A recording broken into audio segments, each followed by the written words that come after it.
मतलब आपको मतलब थोड़ा सा हम इस वक्त इतनी ख़तरनाक कंडीशन में हैं कि एक शख्स कह रहा है कि हमें इस पे फोकस नहीं करना चाहिए। किस पे? यूथ पार्लियामेंट या न्यू आइडियाज़ पे, ये चीज़ें बनाने पे।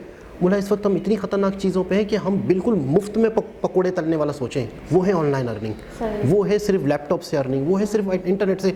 बोला जगह बहुत है, हम पूरे यूरोप को, पूरे अमेरिका को ऑनलाइन काम करवा के सर्विसेज दे के हम बहुत कुछ, जब इंडिया इतने बिलियन डॉलर कमा सकता है सिर्फ ऑनलाइन सर्विस दे के, जिसमें ना थूक लगे ना फिटकरी, कहते हैं ना कि मुफ्त में। जैसे आप इंडस्ट्री लगाते हैं, आपको एनर्जी चाहिए, आपको पेट्रोल चाहिए, आपको लगे ना फिटकरी था। क्या मैंने क्या बोला? थूक लगे ना फिटकरी। चलो ठीक मैंने है, लास्ट वीडियो में दी थी मिसाल, आपके कहीं अटक गई हो। चलो हो सकता है थूक लगे ना थूक। नहीं, मैं इंडिया से हूँ ना, मैंने सही दी थी। आप यहीं से तो आपने हींग को थूक कर दिया। तो हींग, चलो खैर, तो खैर बहरहाल कि मतलब है कि बिल्कुल ही मुफ्त में काम हो, अर्निंग आपकी उतनी हो, आपको कहीं जाना नहीं पड़ रहा, आपको पेट्रोल यूज़ नहीं करना पड़ रहा, आपको ख्वारी नहीं उठानी पड़ रही, आपको बिजली से कारखाना नहीं चलाना पड़ रहा, आपको सिर्फ और सिर्फ स्किल सीख कर ऑनलाइन। अच्छा, उन दोनों की बड़ी बहस हो रही थी।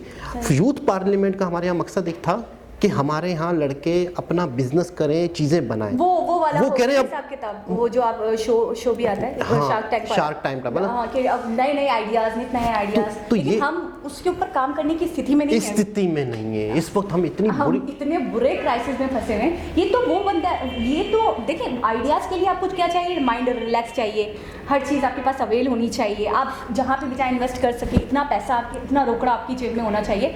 अभी तो हम इतनी अफरा तफरी के आलम में हैं, इतनी अफरा तफरी के आलम में कि हमारे मिनिस्टर इतने ज़्यादा अंडर प्रेशर आ चुके हैं कि सैलाब आसमान से आ रहा है उनके नज़दीक। वो बेचारे इतना ज़्यादा लड़खड़ा चुके हैं, तो हमें अभी इस तरफ तो जाने का हमारे पास टाइम नहीं है। आपको कहीं लगता है कि हमें देर हो गई है चीज़ों को समझने में, संभालने में? मुझे कहीं कहीं बड़ा खौफ भी आता है, बड़ा डर भी लगता है, बड़ी हैरत भी होती है कि काश कुछ पहले हमें अक्ल आ जाती, कुछ पहले हमें समझ आ जाती। मुझे कभी कभी ऐसा लगता है कि बहुत देर हो चुकी है चीज़ों को संभालने में। इस वक्त पाकिस्तान के हालात किस तरफ जा रहे हैं, किस तरफ नहीं जा रहे। फैक्ट्रियां बंद करके लोग यहाँ से भाग रहे हैं, बाकायदा 200 100 लोग एकदम से फैक्ट्रियों से, कारखानों से, जॉबों से निकाले जा रहे हैं। एक वक्त था 100 बंदा काम करता था तो 100 बंदों को सैलरी मिलती थी। एकदम मामलात ये हुए हैं कि वहाँ पे 100 बंदे की काम ही नहीं है, और पाकिस्तान से लोग काम ही नहीं करवाना चाह रहे कि यार पाकिस्तान वाला। मैं एक एग्जांपल दूंगी जिससे आपको बिल्कुल क्रिस्टल क्लियर हो जाएगा कि सिचुएशन क्या है। कि अगर किसी फैमिली में 7 अफराद हुआ करते थे ना, और अगर एक अफराद कमाया करता था तो 6 बैठकर खाते थे। बिल्कुल। अब 6 अफराद कमा रहे ना, तो वो एक 7वें को खिलाना मुश्किल हो गया है कि भाई तुम भी कोई जॉब ढूंढो, तुम भी कोई काम करो, तुम भी घर में बैठ के कुछ माल वगैरह बना लो, कुछ कर लो, अपना कम से कम अपना खाने पीना तो कर लो, हमसे नहीं अफोर्ड हो रहा है। ये कंडीशन हो चुकी है कि इंसान अपना पूरा कर ले, बड़ी बात है। बिल्कुल ऐसा ही है, इतनी महंगाई है। बिल्कुल ऐसा ही है। वो जो JDC वाले की मैंने मिसाल दी थी कि उन्होंने बाकायदा 50,000 रुपये को माइनस किया चीज़ों में, सब्ज़ी, आटा, दावल, चाल, दावल, सारी चीज़ों को। तो यकीन करें, जिसमें मीट नहीं था, जिसमें दवाइयाँ नहीं थी, जिसमें फ्रूट नहीं था, जिसमें कोई लग्जरी चीज़ें नहीं थी, 50,000 रुपये में सिर्फ दाल, रोटी और सब्ज़ी पूरी हो रही थी। यानी दाल, रोटी, सब्ज़ी। आपको पता है एक अंडा 25 रुपये का। मैं हैरान परेशान हो गई। आप यकीन करें, मैंने 5 से 7 रुपये से, अच्छा ये मैं बहुत पहले की बात भी नहीं बता रही हूँ, 2 से 3 साल पीछे चले जाए, 7 रुपये का अंडा था, 5 रुपये का अंडा था। अभी इस वीडियो में मिसाल दी कि 100 रुपये की चीज़ थी। ये तो बहुत गलत बोले इन्होंने। अभी ये नहीं। हाँ, अभी इन्होंने कहा 1 साल पहले अगर आप जाते जो चीज़ 100 रुपये की मिलती थी वो नहीं 130 तो कुछ 100 रुपये की मिलती थी वो 300 रुपये की है अभी। 2 महीने के अंदर, 1 महीने के अंदर 30 रुपये बढ़े। 30 रुपये बढ़े। एक चीज़ अभी 120 रुपये का जो सालन लेते थे अगर पका हुआ, वो आज 150 रुपये का मिला है। महीना पहले जो 120 का था। लेकिन महंगाई बहुत ऊपर जा रही है। काश हम कुछ कर सकते हैं। मेरी भी कोशिश है कि काश लोगों को सिखाएं, लोगों को समझाएं, जितना मुझसे हो सकता है मैं भी करता हूं। लेकिन मैं कहूँगा, मुझे कभी कभी डर लगता है कि शायद जिस्म टूट जाता है, हिम्मत टूट जाती है, दिमाग शल हो जाता है कि शायद कहीं बहुत देर तो नहीं हो गई। बहुत देर हो चुकी है। तो अल्लाह बेहतर करे पाकिस्तान के हालात किस तरफ जा रहे हैं। दोबारा किसी और वीडियो से आपसे मुलाकात होगी। जब तक के लिए अल्लाह हाफ़िज़।